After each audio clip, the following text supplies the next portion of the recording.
Now, once you start thinking, it's an interesting thing. Have you read the book by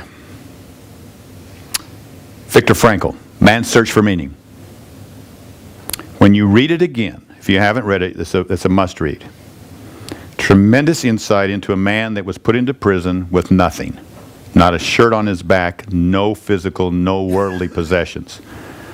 A lot of his comrades, a lot of his friends that were there, family and friends, without those sustaining the physical possessions and not having anything, lost their purpose to live. But he was able to find new insight and say the one thing they can never take away from me is this: my ability to be grateful, my ability to be thankful for what I do have, my ability to be positive in where I'm going and to continue to learn. So he used that experience to learn. He kept his mind sharp. He kept these things going. But in there, very succinctly, secretly almost written, was something that jumped out on me. My interpretation of it jumped out on me, which indicated that one of the ways that he could tell that one of his friends was going to die in the next 24 to 48 hours was a very simple thing, and that is when they stopped sharing their food.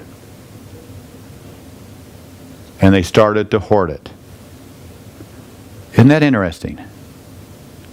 In some ways, you'd think it'd be just the opposite. But see, what happens when you close your arm around your possessions? The reality is you can't give because you put your arms around it, but you can't receive. You can't receive.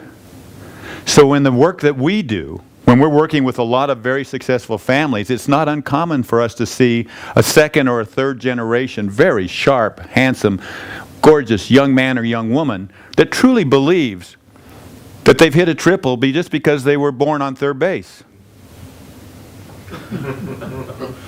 Okay?